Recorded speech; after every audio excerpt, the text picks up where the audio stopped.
Good afternoon. Good afternoon. Good afternoon.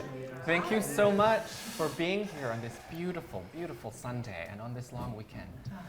It's such a pleasure to see you all and have you here as part of our final Tarragon talk of this season for Come Home, The Legend of Daddy Hall. I'm so starstruck, really, is the word that I'm reaching for, of this panel of incredible mix of artists. And I'll get to introducing them in a second. But first off, I'm Hall Gake, Jeff Ho. I'm the Associate Artistic Director here at Tarragon. It's really been a privilege to be here and to meet you all and to have these Tarragon talks. And to come to this one, I'm really excited. I wanted to take a moment to say that I am an immigrant, and I do not take for granted what a pleasure and privilege it is to be able to share this space, to have these conversations about art, theater, on this land and in this theater. Specifically, it's been the territory of the Anishinaabeg, the Haudenosaunee, the Wendat, and the Mississaugas of the Credit First Nation. And so thank you so much for joining us to be able to share in this story, and as Mike likes to call it, this ancestral fantasia. I think you're all in for a treat. An ancestral fantasia. Oh, good. And we'll get into that in just a moment.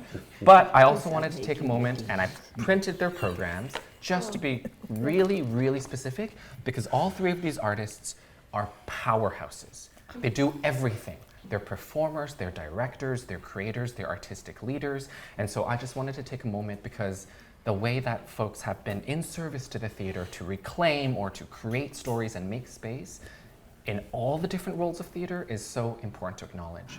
So starting us off, the incredible playwright, Audrey Dwyer, the playwright of this play. You may also remember her as the assistant artistic director here at the Tarragon Theater as part of the Urjo creator, or was it a separate role? It was a separate thing. So not only was she the assistant artistic director, she was also an Urjo Corrida recipient, one of our awards here at the Tarragon.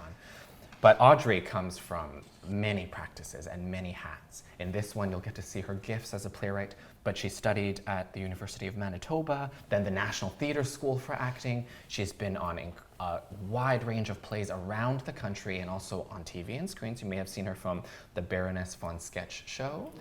Oh, yeah. Multiple episodes, I remember reading in your bio. And in terms of her gifts as a playwright, you may also recognize her from the incredible Calpurnia, which she is now also adapting into a screenplay or a TV.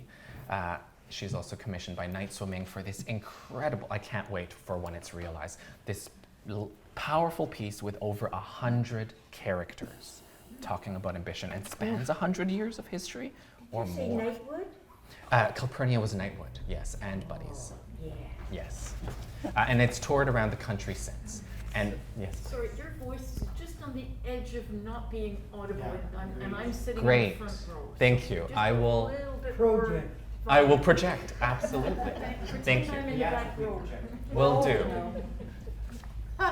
So Audrey's just been a star, and now she's based in Manitoba, where she is the works for the Manitoba Arts Council.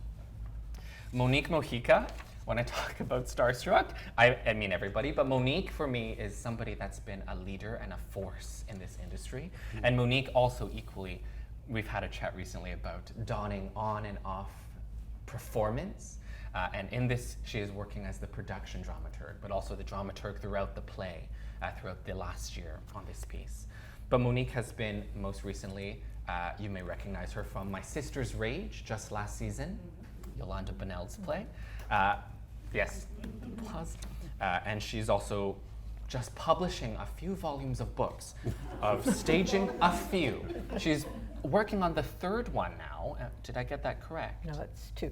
It's 2 was just Yeah. published. Yeah. And then there's a third book it- coming, Staging Volume Clothes. 3 has just been published. Congratulations. Thank you. Monique is also a very, very thorough scholar. She's going to be the George A. Miller Visiting Artist at the University of Illinois, and she's also taught the praxis of Indigenous theater in theory, practice, and performance across many theaters and many schools across America and Canada. And finally, we get to a man who needs no introduction, Mike Payette, our artistic director, here. At the Tarragon Theatre. Mike, as you know, has been, this is the second season of programming here. But last season, I had the great honor of sharing Cockroach, which was directed by Mike. And he also directed Paint Me This House of Love and a wide range of plays across the country, including a remount of Choir Boy in Vancouver just this past winter and Blithe Spirit at the Shaw just this past summer. He's directing 2 more plays in our upcoming season, so please, we're so excited to welcome you back to those productions next season. Come Home, The Legend of Daddy Hall. Some of you may recognize this if you were tuned into the Tarragon acoustic series. Audrey had initially developed this piece as part of that acoustic series in an entirely different iteration. So I wanted to give some space first for Audrey to talk a little bit about the conception of that iteration and how it evolved to this. Thanks, Jeff. Thanks so much. Well, this play was a commission from Richard Rose many years ago. So he had given me a pamphlet about the play, which I read. And at the time, as you mentioned, I was here as the Urjo Creata resident and the assistant artistic director. So as you can imagine, I did not have as much time to delve into the research because things were very busy. But once that time was completed, I started to do my research. I found tons of articles. I was really curious about his descendants. So I went on a Facebook search of groups throughout Ontario that might lead me to connections about John. And I would find one and then it would hit a dead end. And then I would find another and it would hit a dead end. So I decided to, focus more of my research on his history, looking at newspapers from the times, really trying to gather information about the time in which he lived, both here and in the States. And I have to say, what's very exciting about the Tarragon is form. And so, he has a great deal of history. He lived, I think, between 112 and 117 years. So I started to really think about how I wanted to tell the story and the form in which I told the story. I'd never written music before. I'd never thought about lyricism or lyrics. And so at the time I was like, why not? Why not? So Spy, Denime Welch, and Spy's partner, Catherine, are part of a company called Unsettled Scores. And they're a group that I've always wanted to work with. So they came on board. And this was during the pandemic. So they were like, just go for it. Pulled out my cell phone, started singing lyrics into my cell phone, and I sent it to them. I'm not a musical theater artist. I sing in the shower.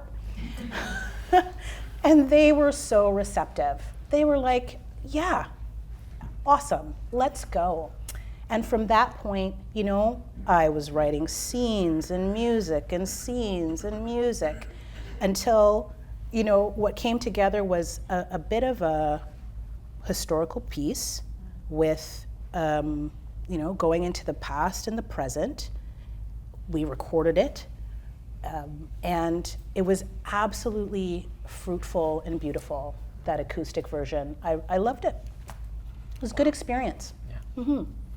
And then in this conversation with Mike, towards growing it into what you're going to see this afternoon, how did that come to be? What were some of those seeds of that conversation? Do you want me to go or you want to go? You can go. So I think I was a couple of months in having moved to Toronto for the start of my tenure here. And I've been a great admirer of Audrey's work for years before. We had met virtually online a few times during my time in Montreal. And I heard about, obviously, the acoustic series and this particular piece. And I met with Audrey. I remember Audrey was in town, and we met in my office. And I think I asked the question, more or less, what is the play you want to write now? what is the story you want to tell now? There was such a beautiful offering with the acoustic series, and it was very much like a biopic, right? It was like, this happened, these are the signposts of John's historical life, and beautiful music that was enraptured with that, and it made for a really unique acoustic offering, but how would that translate to a live experience? And so it was in those conversations where things started to open up even further when it came to the artistic form, or what the opportunities were or could be to integrate all of the ideas to bridge fiction and history, as well as the uniqueness of this cultural intersection, this cultural exchange between Black diaspora, Black Afrocentric, as well as Indigenous communities, and representing that on stage. We don't get a lot of examples of that. And in recognizing John's history, there was an opportunity to reclaim some of the thoughts or some of the ideas of these communities coming together from those from the origins of their relationship to this land here in Canada. So I think it was that provocation where I was like, okay, Audrey, what do you want to do now? And it's a different time here or it's an evolved time at Tarragon. And so I recommissioned Audrey. And there, we still knew that it was a play. It wasn't a musical, but it was a play with music. And that when in the embracing of various forms of language, that the sonic layer is as important as the spoken text itself. Mm-hmm. And so Spy and Catherine I recommissioned them as well. We recommissioned them as well to reinvestigate the scope of this story. Through that, it became a conversation about who are the partners. Okay, we're not like, there's so much information, right? There's no way we can possibly encapsulate 117 years, or 117 years. 110. And 110. and it's also based on the fact that so much of the material, so whether it be archival, what's documented, what's not documented, nothing is really consistent. And so just by virtue of that, it takes it outside of the realm of a history drama because we know so little. And that is a really awesome invitation, I think, I don't want to speak for you, for a playwright to be like, okay, it's not about recreating history, it's about celebrating what theater does best, which is open the scope of imagination and filling in those gaps of what we don't know. And then it ended up being a continued 2-year process. Monique Mojica became involved more directly as a dramaturg, and here we are. Anything you want to add? Yeah, I mean, exactly. It was a real privilege and honor to be able to get an additional amount of time to create. And that's what's so great about Tarragon, is that this is a place where playwrights really get to challenge themselves and play with form. And so that I did. And thanks for all of our chats, Mike. It was, just an absolute fruitful time. Thank you. Thank you both. This is letting you into a bit of a conversation that Monique and I had during tech when I leaned over to Monique, or Monique leaned over to me. I quite forget now. Memory is part of the exploration. We leaned into each other. We leaned into each other. And I asked, because I had been learning so much about dramaturgy through watching Monique work with these two collaborators. My understanding of dramaturgy, it's a word that we use to talk about the process of working with a playwright from page to stage. And the way that Monique was working was so unique to how I've been taught in sort of my Canadian lens.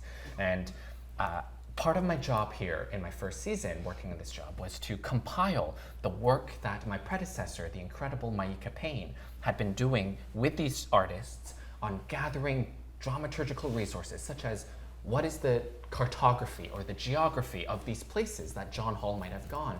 True land-based research that then made it into the play in different ways. And part of the compilation was Monique's sharing of resources by emails or voice notes or pictures. And then I leaned over during tech and I asked Monique, how did you come to develop this process of dramaturgy? And I know this has been a part of your studies, this has been part of your scholarly research, and you spoke about embodied dramaturgical practice. And so I wanted to ask, How did you bring all of that to the fore in this collaboration? Well, it's something, as you say, that I've been doing for a long time in developing indigenous dramaturgies and looking at indigenous literary narratives and looking at patterns. And when Audrey said to me that she wanted to include in this story the land and the people on it, that was my doorway in. In my work, I work with, as much as Mike was saying, that music is text, the sonic is text, the body is text. And in mainstream conventional dramaturgy and playwriting, the written word, an alphabetical script is what's elevated. And I look at the body, and specifically in placing the indigenous body onto land from which we've been forcibly removed. So that's a revolutionary act.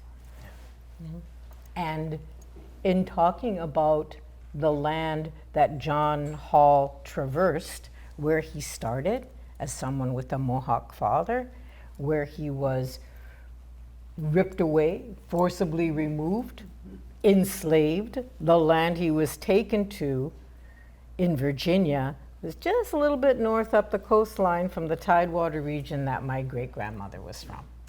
So I had been there. I had learned about that history. I had learned about the Tuscarora Trail, which was the precursor to the Underground Railroad. And I knew some of that history, and I was able to bring in that experience, that lived, embodied experience of the land and the non-human kin on that land. So you have a lot of marsh, you have a lot of rivers that were very important. So Heron is a character that emerged from some of that conversation. The language and the geography that John would have traversed, that he would have had to have been led, or he would have had knowledge of places like the Dismal Swamp, which is between Virginia and North Carolina, which was an area where Maroons, as they're called, it was a place where indigenous people who were escaping the many, many wars in the East, and African folks who were escaping slavery went and built community. They built community away from the systems of oppression. And there were people who lived there all their lives who've never seen a white person. So the Dismal Swamp became a character and informed a lot of the set, which is also a layer of dramaturgy, because it's all about creating structure. So that's how I came in. That's how I was working in midwifery to the Playwright. And always looking at land and the body on land. What story does the body tell? If you're speaking English, if you're speaking Ganyangeja, if you're speaking the many languages that John Hall spoke, he was a translator between the British and Tecumseh.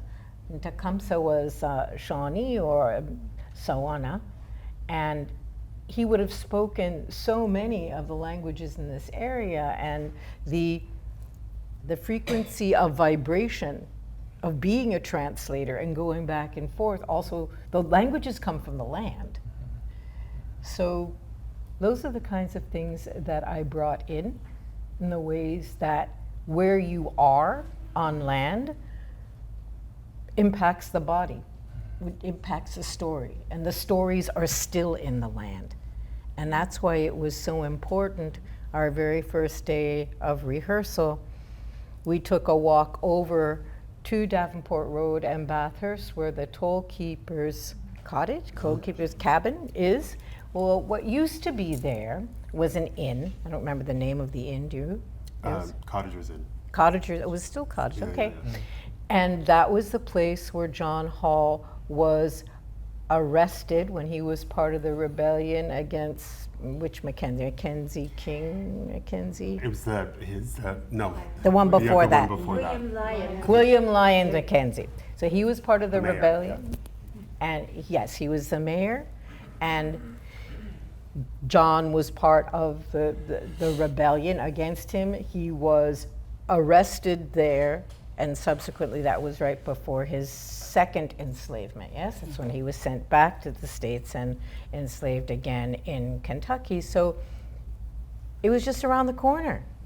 He walked along here. So we went and we did our protocols and our offerings and talked to the people who had been here, who are not in body anymore, and we talked to the spirits of the land, and we let them know what we were up to, because their story is still in the land. And I think that's how I came in. That's what I brought. That. What a gift. Thank you, Monique. Thank you. Along that process of revisiting this and talking about these sort of consistencies across history, a quote that I found from Audrey back in 2019 about the acoustic version was when Audrey wrote, "If I get my characters into trouble, I know the audience will follow along." And what I love about that is a playwright welcoming and embracing trouble as part of process. And part of that is a troubled history. The history isn't consistent.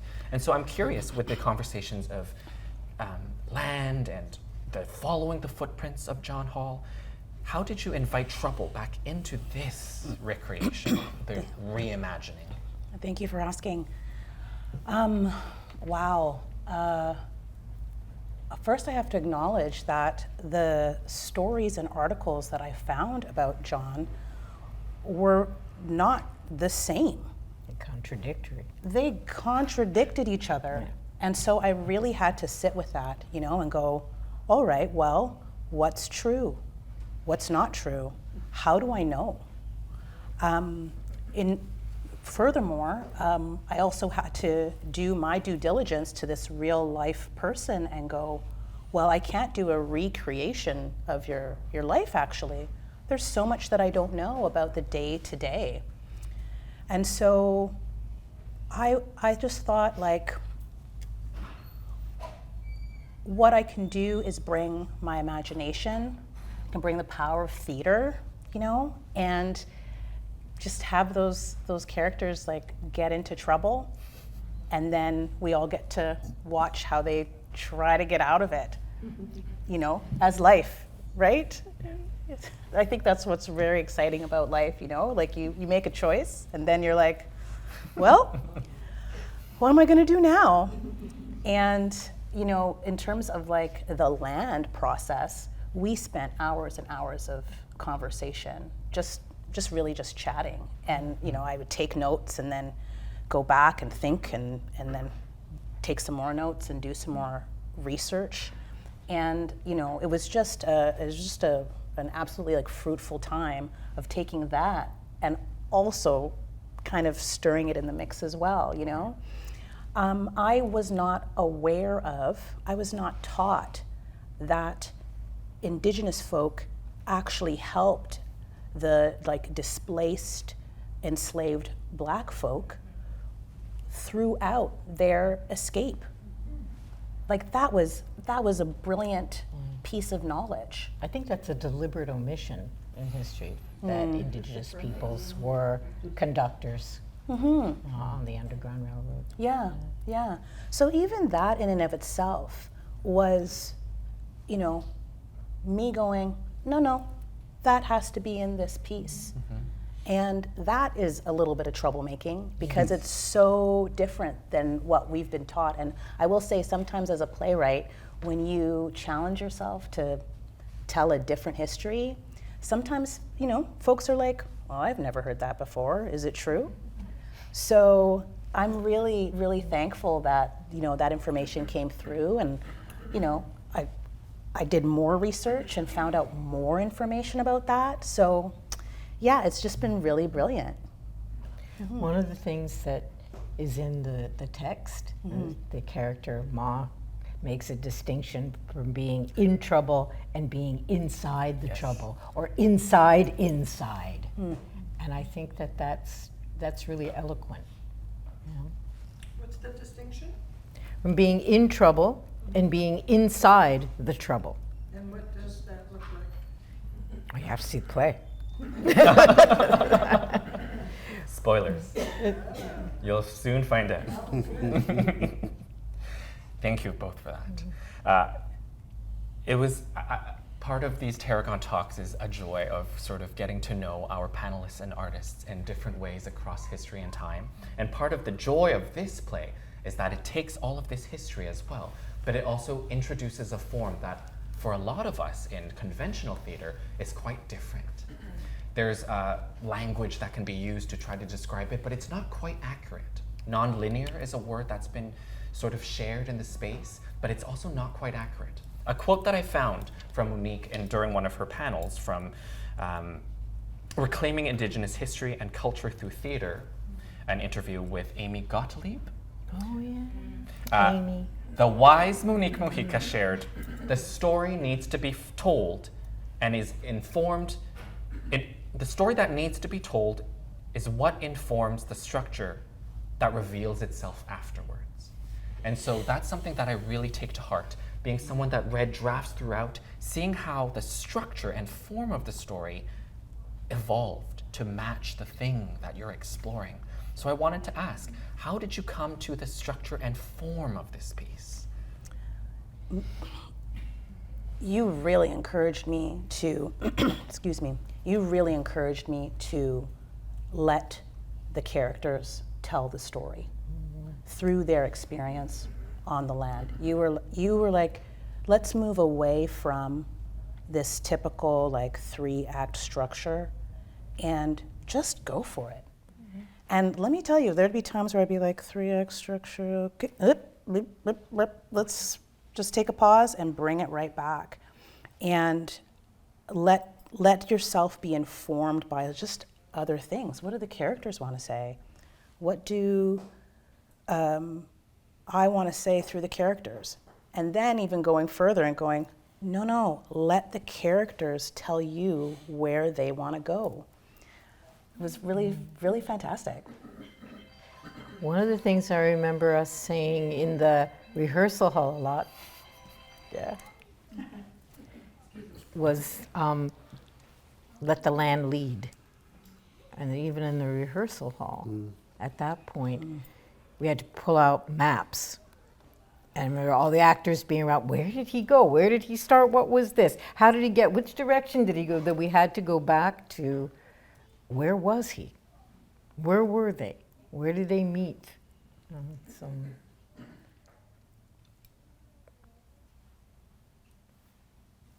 The land informs. I'll also add that, his route would not have been a straight line. And so that inspired me as well, like it would not have been a straight line. So this play is not a straight line. No, absolutely.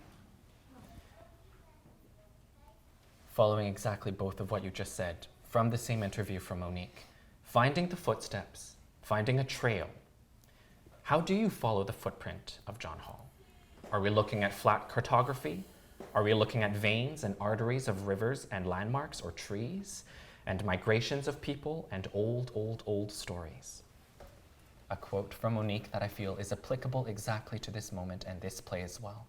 How did you all come to follow the footprint of John Hall and honor, as you say, the non-linear path that he took in life and in his story, and then how that's reflected in form?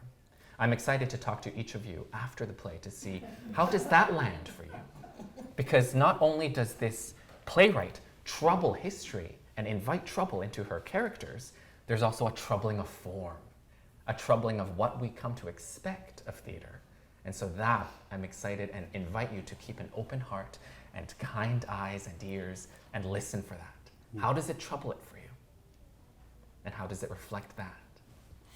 Something that's so unique about this process as well is that it is truly one of the most intercultural experiences that is rooted in authenticity and joy in the room.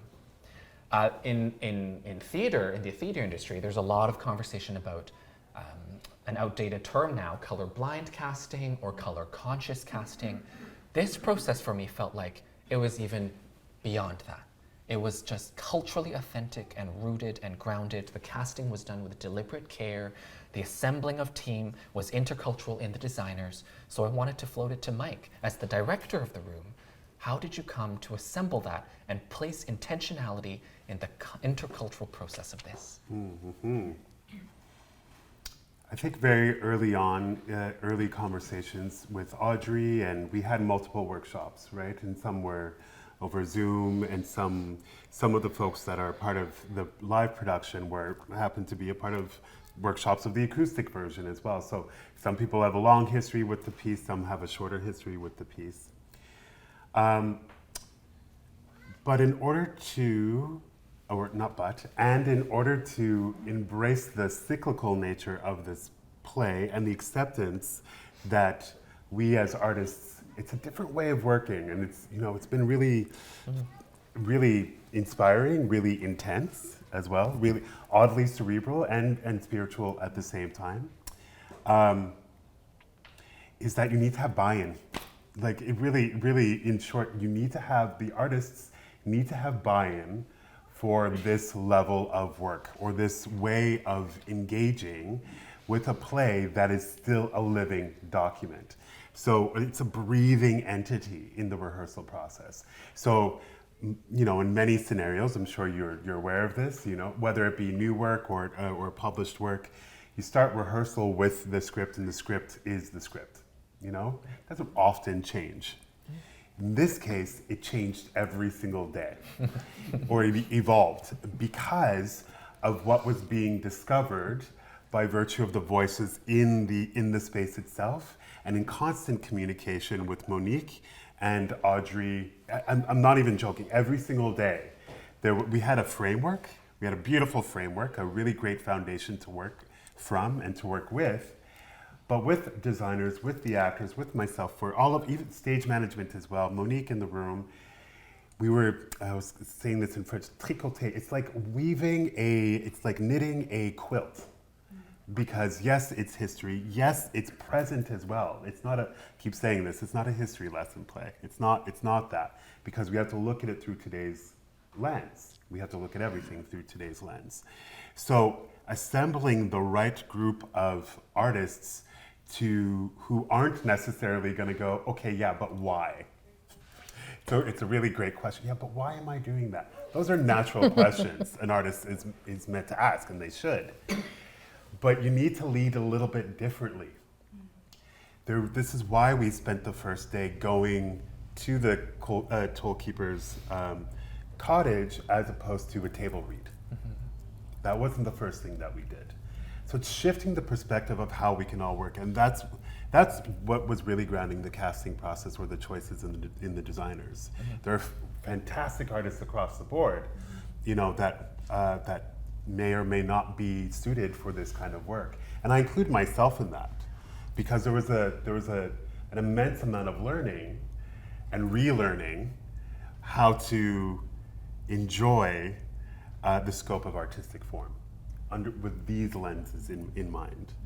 And initially we were talking about the 3-act structure. Initially it even was a two-parter, right? Mm.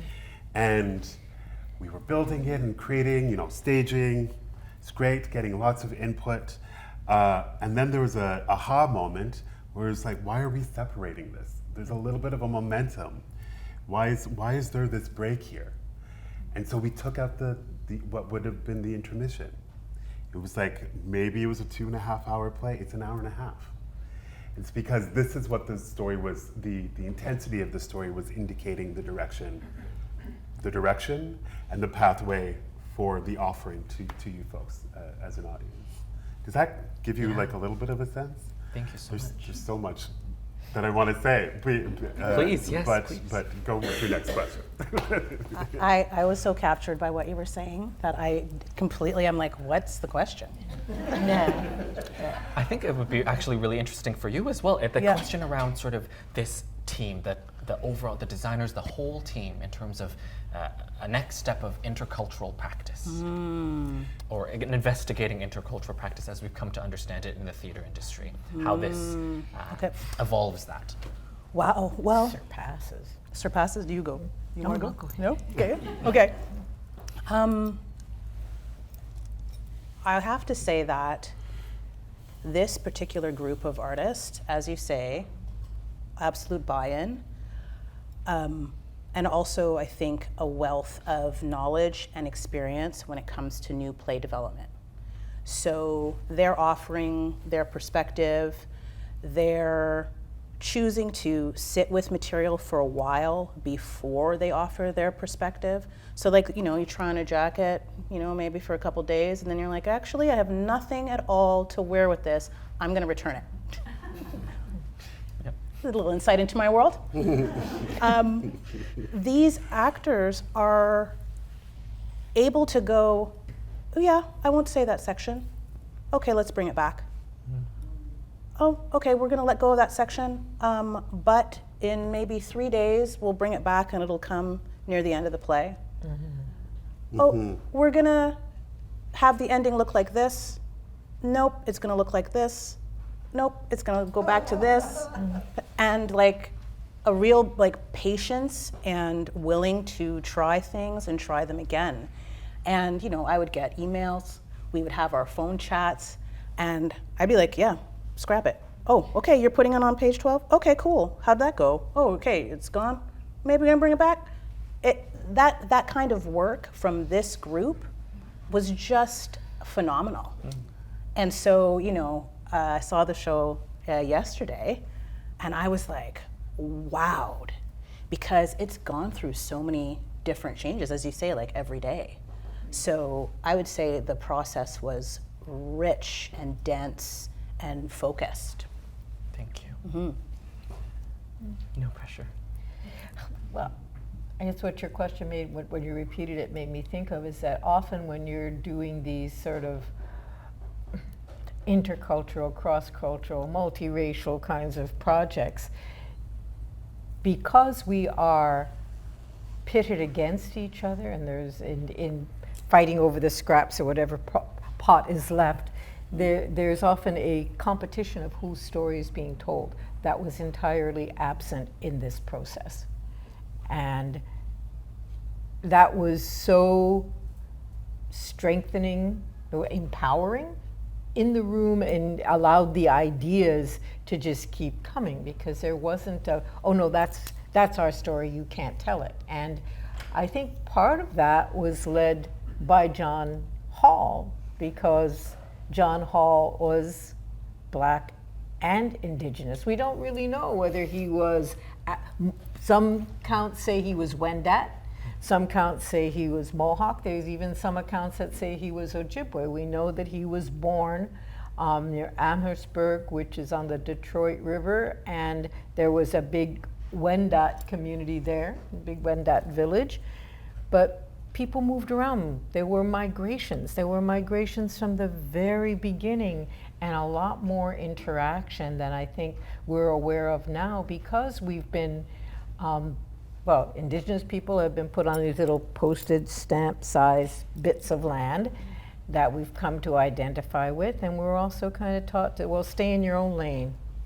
I don't really like that saying, because back in the day, for survival, we needed to depend on each other, and there was a lot more interconnectedness than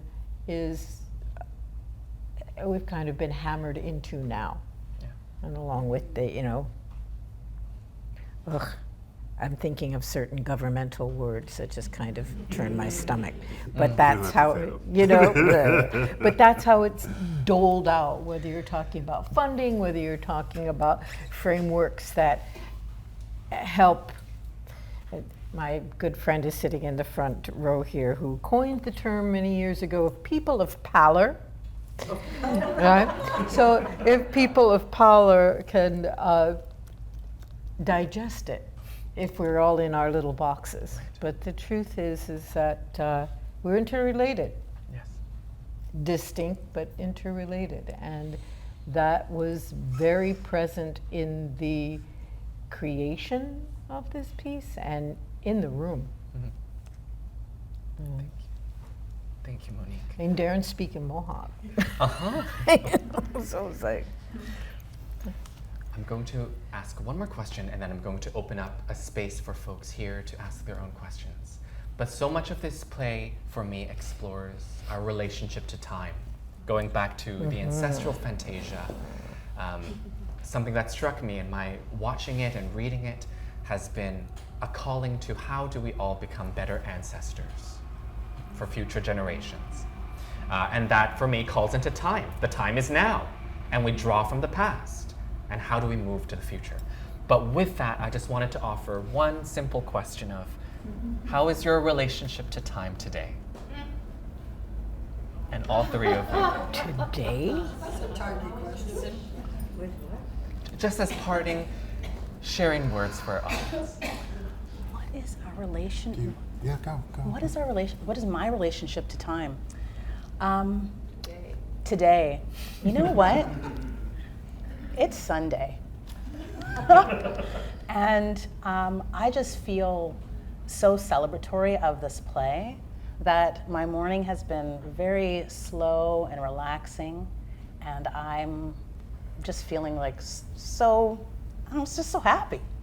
So time is moving slow and languid and just feels really good. Relationship to time. Oh, I'm not even really sure how to answer that, except I feel the reverberation of yesterday in my body today. Yesterday, I was marching in the street with a group of Indigenous activists that I've been working with called Turtle Island to Palestine, and we organized a rally with the Palestinian Youth Movement and Toronto for Palestine. That was very powerful and very loving and relationship building. So I'm feeling that reverberate as I got up and moved through this day. And I think the other relationship to time that I'm feeling is my own aging, and specifically in this project, that passing on the knowledge transfer. The knowledge transfer. I mean, almost everyone in the room was younger than me, but a lot of the people in the room were my son's age or younger. So the idea of passing on what I know, my mother is turning 98 and not too long from now. So the time of being someone who was taught and had a legacy in the theater passed on to me, to now. I've got TikTok.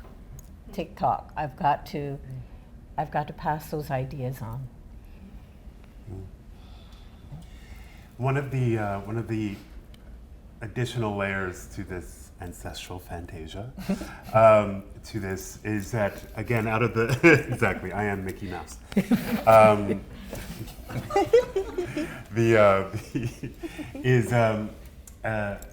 And the notion of the cyclical nature of this piece and nonlinear, what have you, is that really fundamentally John Hall in this production is at the precipice of time and space. He's really at that end of his life where he's in that in-between. And that just adds an extra complication, trouble, aspect of trouble, when we are contemplating or forced to reckon with all of the experiences, or as many of the experiences that are as close to to a person in those moments, in that moment. The whole play, when you consider it, is like really 10 seconds in 90 minutes, right? If you think about that. So I feel right now, today, as I think I have for a while, like him. I feel like there's a fleeting nature to time. I always feel like there's not enough of it, and it's like sand pouring through fingers, and there's so much left to do, and that may or may not get done. And so when we think of the notion of what it means to be a legend, or what the legacy is, there's a little bit of irony in there. Does legend, the notion of being a legend, is it having to do with the fact that he fought in 1812? Was it the fact that he, was, imprisoned and captured? Or what is the essence of who he is as a human being, as a man, and the relationships he's had, or the ones that he let go away? And I'm in that place right now. And is it being artistic director here for you, for us? Or is it the embracing of this particular play that is speaking to our collective ability to learn from each other, to open up our capacity to listen deeply about our relationality with each other and this world and this land? Those are the things I'm thinking of when I think of the notion of time. Thank you. It also And- feels like this is happening at a time that is that kind of shift point. It's a, Yeah. and that was happening among us in the room, that it feels like this is a turning point kind of piece at a time when we're all on the precipice of something that's unknown and unknowable. Well put.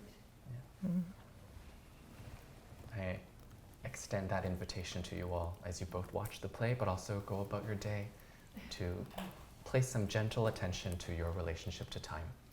And with that, now's the time for a little bit of an audience question. If there's, we have a little bit of time for some questions, and so if anybody has anything that they're curious about, please feel free.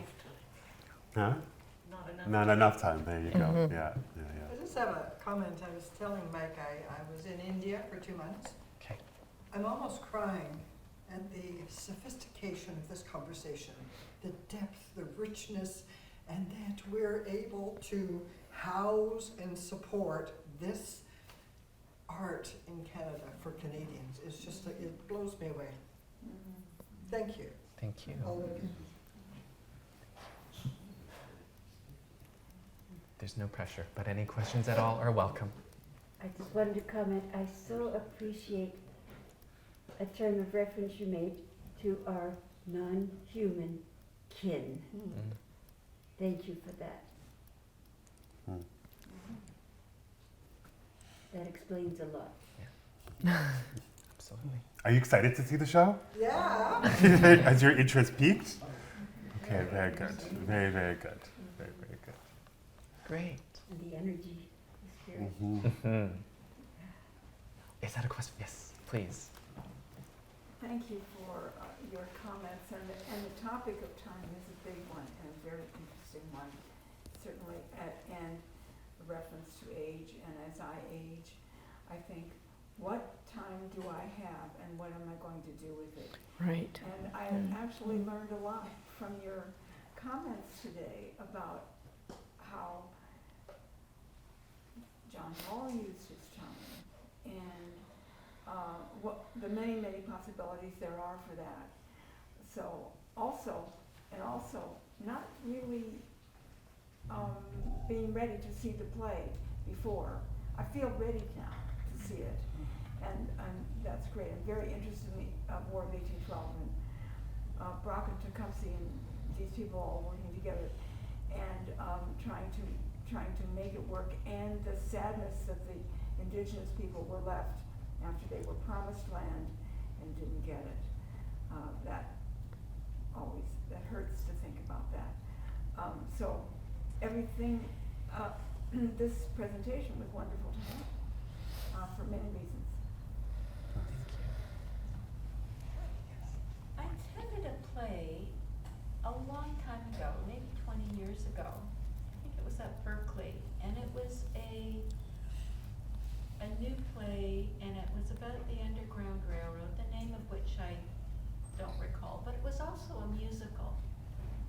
And it had very lasting memory for me, and I'm just wondering if any of you experienced that or recall it. I don't.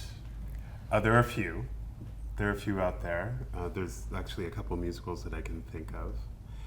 But you actually bring to light something that, even though we're having a conversation about the Underground Railroad, you'll notice, and I don't mind giving this away, you'll notice very quickly we never name it in this play. We never actually say the words slave, Underground Railroad. We never really talk about the oppressors. That's not what this play is, or it's not what this story is. But it's that resonance that you're speaking to from past experiences or your own, that you can fill in those gaps and sort of lean into this particular show in a different way without us having to spell out the things that we don't need to spell out. You know what I mean? Like, we know. Yeah, there's a line that Billy says, who's a contemporary character, who says, if you know, you know. If you get it, you get it. He says it twice. And it's kind of related to this, is that we don't need to recreate that. We don't want to re-traumatize, let's say, from the weight of what that is. What we want to focus on, rather, is the unity that happened against that backdrop. And it's that human connection that we don't often hear. You know what I mean? But there are so many great plays that speak very specifically to that history. This is another great play that doesn't. I just recall that there was the story of the characters and the births, the deaths, but also the of individual people, but also the support that was given by indigenous people along and various settlers along the way. Yeah. I'll do a little digging, or if you remember, email us. I have. The music was phenomenal. Oh, awesome. Which is why it lasted. Like the memory, the link. Yes. Helps the memory stay. Can we quote that? The memory is the link. The memory is the That's link. beautiful. Well done. Mike, what you were saying reminded me about the fact that I was able to actually connect, like to locate and connect with two of his descendants. And I was able to, correspond with them via email, and I was able to speak with them on the phone. And when you talk about, like connection and families and legacy, these two individuals were so wonderful to talk to. And I'd be on the phone with them, and in the background, you'd hear, "Don't forget to mention this." Oh, what about that? And it just reminded me of my own family, And it's those connections that are really just brought a lot of humanity to this piece, right? Like, a legacy is long, and time can feel very short, but what we do with that time is what matters. One of them has his bell, don't they? Yeah. His One bell. of them has his bell. He was the bell ringer. Yeah. It was Just behind you, and then maybe, until 50 minutes ago, I had never heard of John Hall. Should I have? How should I have? And does that apply to anybody else here? Yep. Who didn't know? Who knew about John Hall? I mean, that's an easier. Yeah, that's great. That's it. I think that's a great question. If may I? Like, should you have? I don't know. But you are now. And I don't mean to be trite about that. I didn't know about John Hall either. And that's not a moment of shame. at all. I think there's a larger question about why don't we know so many stories. I would say in the past 5 years, oddly enough, his story is starting to popcorn up. There was a CBC documentary not too long ago that you had sent me. There's not a whole lot of literature on him. There's like an art book that is actually a bunch of lino cuts that's inspired by John Hall's journey that's in the gallery. And so the actual artist has donated some of them to the gallery, so take a look. There's not a lot of info, right? And again, the info that we do have is skewed, like we don't know, because it depends on who's leading the voice, right? So no, let this be the opening of knowledge then. Yeah. I think there's here and then there. I just wanted to ask Audrey, these descendants of John Hall's that you spoke with, will any of them have an opportunity to see the play? I think so. They've been invited, and I didn't ask for the list of invitees, so I don't know. Where are they? Are they in? They're in Ontario. Yeah. Echoing a comment of one of the other people here, that discussion was quite engaging with all four of you. You have that collaborative power of the playwright, the director, and the dramaturge. And thank you for the little definition of dramaturge, that helped clarify that for me. Thank you. And really engaging in back and forth conversation, which might have echoes to the play over time as you discover that difficult but maybe enjoyable road. So I enjoyed all that explanation. My question would be, how did that translate to the performers? And again, I have not seen the play. How was it for them to travel that road? Is you're going to say this, you're not going to say this. What was the interaction to receive their inputs? And what was their kind of transition in this seemingly demanding but possibly engaging experience? Were they hired before they knew? Maybe. Well, there's a few answers here. Again, some people had a longer history with it. Maybe now only like one. I feel like it's Darren. Darren is the only one who has the longest history. And Nicole, yeah, and Nicole. Nicole was in the musical as well, the acoustic version. I had lots of conversations with them beforehand. In terms of the process that we were going to engage in. Also setting the tone on the first day. I hope it's okay to offer this, but even within the room, yes, in terms of the scope of conversation, but because there's so much of we're all feeling, again, the precipice of time right now, and it's we're artists, yeah, but we're also living in this world, and we're all going through our things simultaneously, right? We're still human beings first. But there's a piece of them inside the process, inside the room, both figuratively and literally. Lots of ceremony, we had a wellness table. We had medicine within that.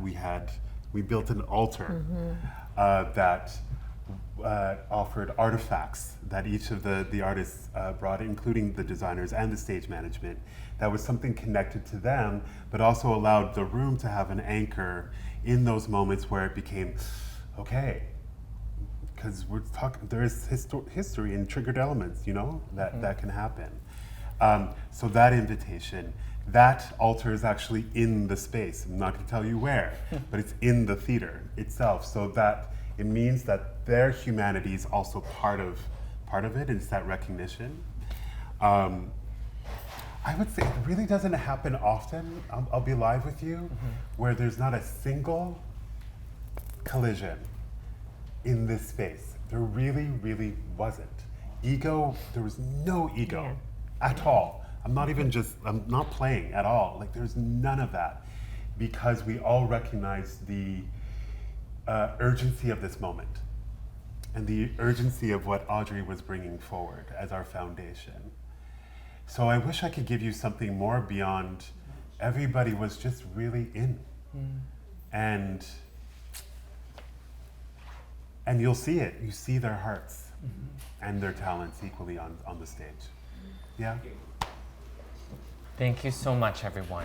Please join me in thanking these wonderful panelists.